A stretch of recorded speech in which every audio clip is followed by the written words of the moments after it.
Hi, everybody. I am Natalia Vázquez Torres. I am an associate editor at Charlesbridge. And today we're going to be chatting about young adult literature and climate science. So, climate science is one of the most urgent issues that young people are facing nowadays. And one of the best ways in which we can discuss these type of hard topics is through literature. So, today we have two authors who have both written a book related to climate change and climate science, but in very different ways.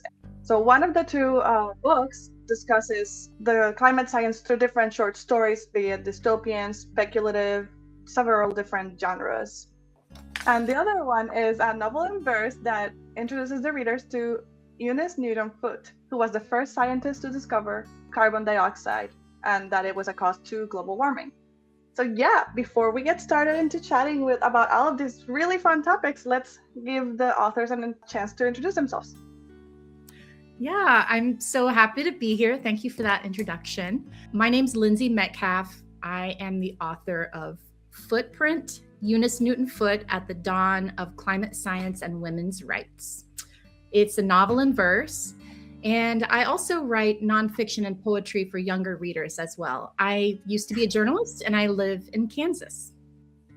Hi, my name is Nora Shalaway Carpenter. My book that we're talking about today is called Onward, 16 Climate Fiction Short Stories to Inspire Hope. Also the author of the YA novels The Edge of Anything and Fault Lines, as well as a voice actor, and I have 4 other anthologies that I edited. I have an MFA from Vermont College of Fine Arts, and I teach writing at the Whole Novel Workshop at Boyd's Mills, which is formerly known as the Highlights Foundation. Wonderful. Thank you so much both for introducing yourselves and your work. I really do find that it's really fascinating how each one of you tackled the topic of climate change and climate science in a very different way. With Onward, we are looking forward through fiction, and with Footprint, we're looking back into history. So yeah, let's talk more about these books and what they offer our young readers. So the first question is for both of you. What drew both of you to write about climate science for young adults? Yeah, so for me, it always starts with a spark of an idea. And I learned about Eunice Newton Foote, and she was a person I had never heard of. She discovered that carbon dioxide was a greenhouse gas way back in 1856. And then a man came along 3 years later, made the same discovery, and the world remembered him, not her. So I learned this fact, started digging, and found out she was involved in the first women's rights convention in Seneca Falls. And she was an inventor. Her husband was the U.S. Patent Commissioner later in her life, and he was approving inventions that would later go on to cause climate change. So I looked at all of this, and I was just completely fascinated by, the inconsistencies in the story, but also her drive to make change, even when forces were working against her. And I'd also worked on another climate-related book called No World Too Big, which also came out with Charlesbridge in 2023.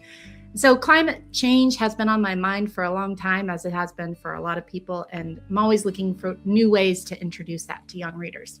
So for me, it's super personal. I grew up experiencing the impacts of environmental destruction firsthand. I grew up in rural West Virginia, and my home place there was forever changed by fracking. My novel Fault Lines is actually inspired by that experience, and the author's note in that book talks a lot about that. And as Lindsay's book makes so clear, burning fossil fuels like the gas extracted from fracking changes the climate, right? And so I grew up in the woods on this, 90 acres of forest with this scientist dad who was constantly teaching me about environmental conservation and the connectivity of all life on Earth way before it was mainstream, and so it's just part of my identity. So this has always been super important to me. And I, like Lindsay, have written about the topic before, And I have 3 children. They are very concerned with the environment, and anthology, the format for me was a natural choice because I do think that different readers learn different ways, different stories inspire different people. Not everybody comes to this issue with the same background, experience, understanding. And so I really like to offer a diverse perspectives to reach as many people as possible. That is so cool. And I think now that you explained that about why you chose anthology format, I am actually curious to hear from Lindsay and why she went with novel and verse. That is such a good question because I started out thinking I was writing a picture book. This is my first young adult novel, and I had written a lot of picture books. And so as I was doing the research, I just found all of those layers that I mentioned and realized that they would not fit into 32 pages. There was no way that I could tell the story I wanted to tell. So I decided to expand it for older readers. And the reason I chose poetry was because there were gaps in the record where I could not find information about her life. There are no traditionally published books, longer length books about Eunice, or there weren't when I was starting. And so I was having to dig and find little snippets here and there. And I felt with poetry, I could bridge those gaps without making anything up. I felt that it was really important to stick as close to the truth as possible, just because her story had not been told before. And another strength with poetry was that I could infuse emotion through metaphor without really assigning a feeling to her that I didn't know if that was true. So the reader brings their emotion to the experience, and I feel like it ended up working out really well. I agree with both of yours, actually. They're both lovely. So I am actually curious, Nora, because yours is mostly fiction. So I guess, like, how does fiction allow you to explore these topics in a way that nonfiction might not? I think sometimes fiction can do a better job of tackling a problem or an issue or an idea or even a feeling that sometimes coming at straight on with like hardcore facts and just more, if you take the emotion out of everything and just are like, okay, what's happening? Here's the facts. This is what we're up against. It's almost too hard. It's almost too much for people to handle. It can be one of the reasons that especially why young people can be overwhelmed, like throw their hands up, like I wanted to create Onward specifically for the people who are completely overwhelmed or are apathetic, like, well, it's too late, like we're like, there's nothing we can do now. So, I'm just going to live my life because there's nothing we can do. Science proves, that it's story that actually changes hearts and minds more than facts. Facts are so important. Research is so important, and nonfiction is certainly important, but that's not the only way to tell a story, and certainly not the way to reach people when they've gotten to a specific point. And I think what fiction allows us to do, and there's a lot in the anthology, there's a lot of speculative fiction, and that allows the reader and the author, and therefore the reader, to come at an idea slantwise, right? To be like, well, what if we keep on this roll? What will happen? What if? And so sometimes problems become easier to conceptualize through a fictional lens than through a nonfiction lens. Thank you. And Lindsay, I think you might have answered a little bit about this when I asked you about the choice for novel and verse, but as part of like we were talking about novel and verse and like how your novel is deeply rooted in research, but it's classified as fiction because of like the little gaps that you mentioned that you had to basically like fill in. So but how was it for you filling those gaps in a way that still feels faithful to Eunice and her life? Yeah, that's a great question. My approach kind of evolved as I was writing. I really wanted it to be nonfiction. That's what I wanted it to be. But as I was writing, I felt that there were moments that I I really wanted to make a connection, and I just couldn't prove that it happened. So one example that I outlined in the back of the book was when she learned about the Seneca Falls Convention in 1848. Women were gathering to, demand rights to vote, and she ended up going. So I knew that there was a newspaper article announcing the convention, and I knew that she attended. And I really wanted to write that she read the paper and then thought about all of the reasons that she might want to go. And so that poem in particular was one example of how I fictionalized the story, because I don't know if she read that article. She may have heard it from a neighbor or something, but it just felt right to contextualize it in that way. And I did that a couple of other times, and I tried to point those out. But if you look at the back of the book, there's really extensive bibliography, and I cite all of the quotations. All of the original quotations are italicized with their original spelling. And so anyone trying to do research on Eunice Newton Foote for another project, which she deserves 100 more books, they can hopefully use my book and find the sources that I use and then expand on that. And I just want to jump in to say, Lindsay, I love the way you did it. It almost at times did feel almost not fiction, because a lot of times you would ask the questions. You were like, well, what if she saw this? What if she made this connection? Inviting the reader in to think about that too.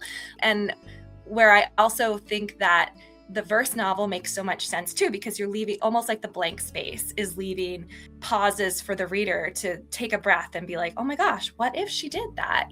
And I think, again, verse novels giving space to breathe is a great format for a huge issue like this.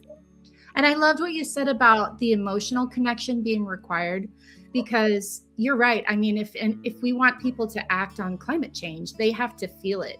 And not everyone has experienced it in the same way. Absolutely. Some of us have experienced it in devastating ways, and others have, maybe had a stronger storm, but read about the other ones in the news. And we all need to be on the same page. So we all have to feel that Yes. pull. How do you feel that literature helps, young readers or anybody really who is experiencing this type of anxiety process it, and rather than make them even more anxious? So there's something profoundly healing about feeling seen and validated. And so what literature does so beautifully is it allows, sometimes I'm thinking too of my own children, my 10-year-old, and we live in Asheville. We went through Hurricane Helene and all the devastation. We had to be out of our house for like 3.5 weeks. And we were lucky compared to a lot of people, right? So, and I'm just thinking about how the PTSD that he had from that and coping and coming back to everything. There were things that he didn't know how to articulate, emotions and anxieties that he didn't even know he had because they were kind of too big, right? That a story, that literature can give us, where we recognize our own feelings when we're reading a story, and everyone I think has had that moment where you're like, I felt that way. Like that person's describing exactly what I felt, and I've never known how to express it in words before, right? And that is such a cathartic moment.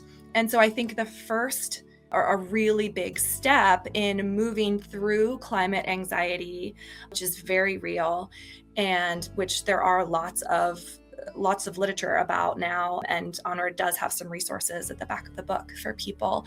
But I think the first thing is recognizing that you have it, recognizing that you are feeling these emotions and that you're not alone. And that's what literature is so great about, is showing people that you're not alone.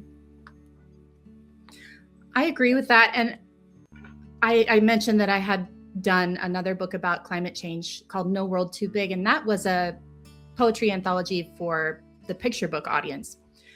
And what we learned, those were all true stories as well.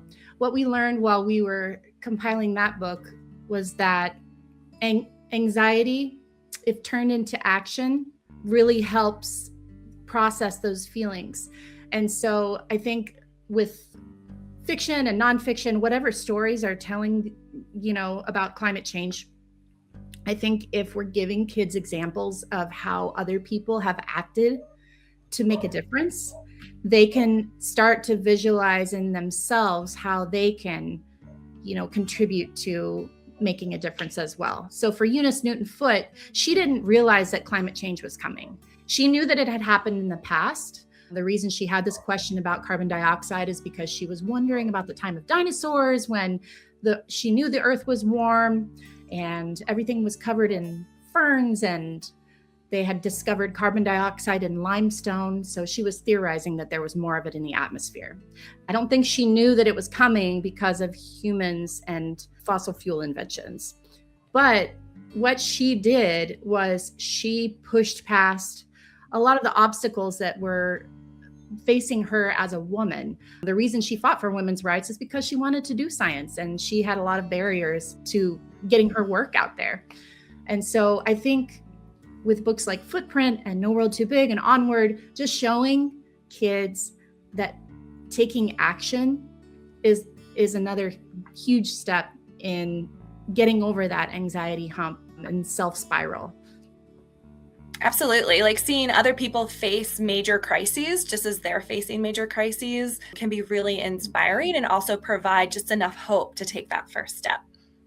And it shows an example of other people working together and how there are so many different ways to approach this huge problem. And Yes. we all have to tackle it in different ways in order to come to one huge solution of, reducing global warming. If a teen approached you feeling hopeless about the current climate situation, what would you tell them?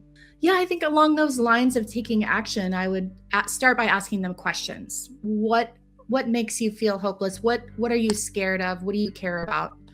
And help them drill down to what in their bubble they're really worried about changing. Is it they're worried they live close to a river and they're worried that it's going to flood? Or are they, I come from a farm family, and are they worried that it will be too hot and dry for the crops to grow?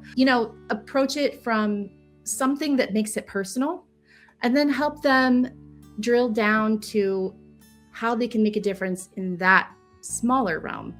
In No World Too Big and also No Voice Too Small, the companion book, they're about young activists. And one of them, named Marley Dias, I've always remembered what she said.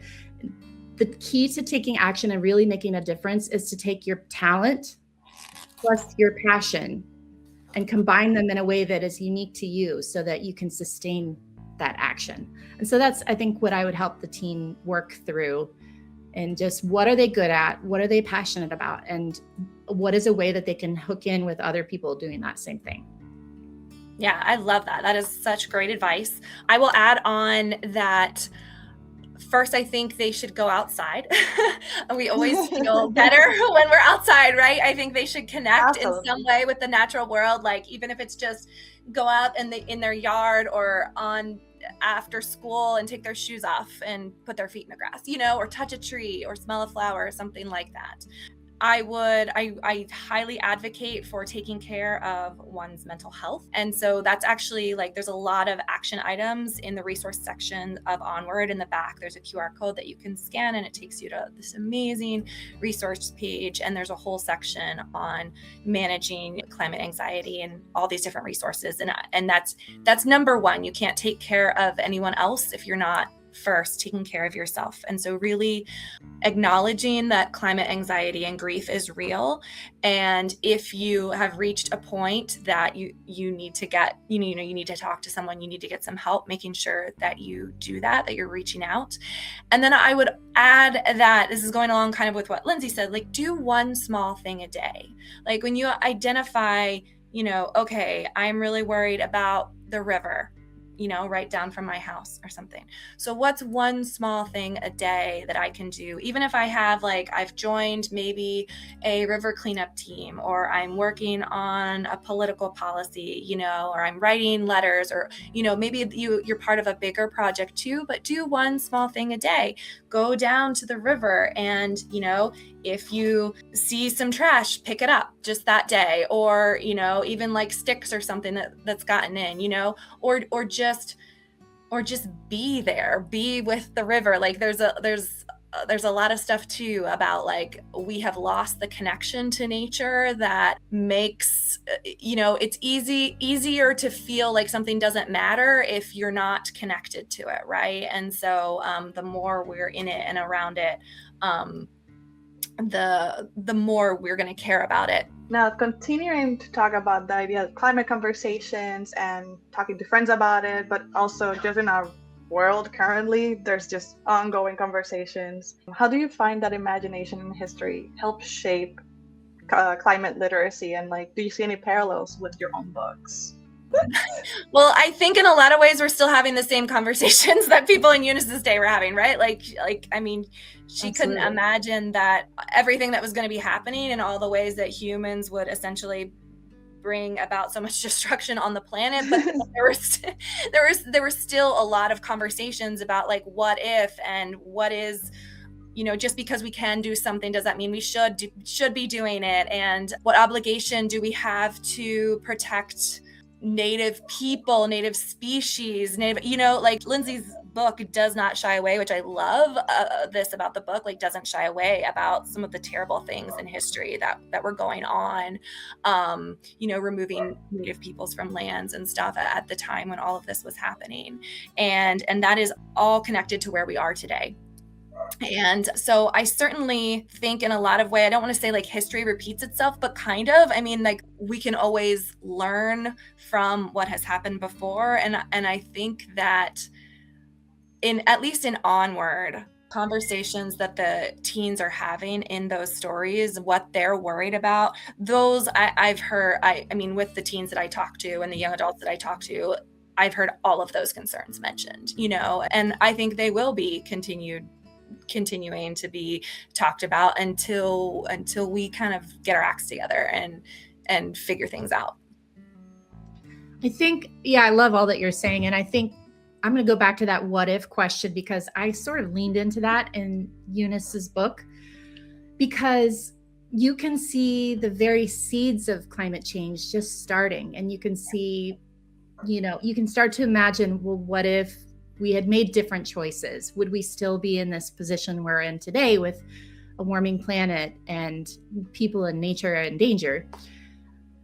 And I think looking back is a really great way to see the butterfly effect, and also to really look inward into where we are right now and which questions should we be asking right now, and try to imagine what could happen in the future. And I think Nora's book does that so well with the speculative stories, because she doesn't shy away from some of the horrors that can happen as well. And I think by reading those, both the future and the past, really helps us hone in on what we can do differently right now in the present.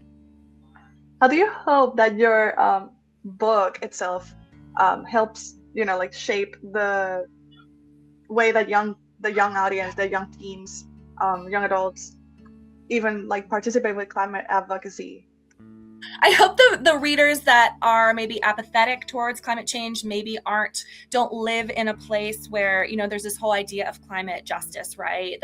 And climate change disproportionately affects certain peoples versus others. And so maybe some of these readers that haven't been as impacted actually come away being like, oh my gosh, like this is real, like this matters, and that they feel empowered to do something about it, and they want to, and that they realize that they can make a difference even by doing a small action. All power to them if they want to go do all the big things, which there are some incredible young activists out there, like just doing all the things, which is awesome. I mean, that would be amazing. But, even if they come away being like, oh, you know what? I thought people were making too big a thing about this on the news, but it turns out, no, this is a thing that is going to impact my future and I need to be worried about. Or if someone was just like, no, there's nothing I can do, it's too late, everything's terrible, I hope that they come away being like,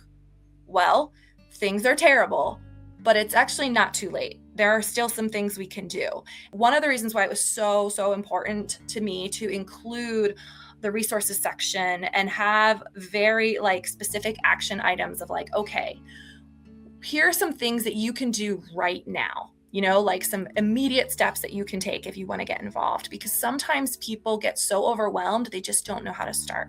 They just don't know how to take that first step. And I hope that is what people come away with.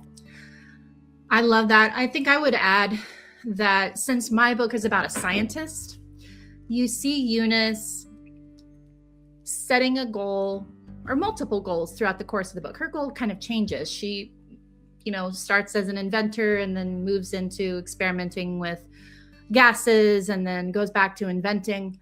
But by looking at it through science, you see that there is a long game. You see that there are trials and failures.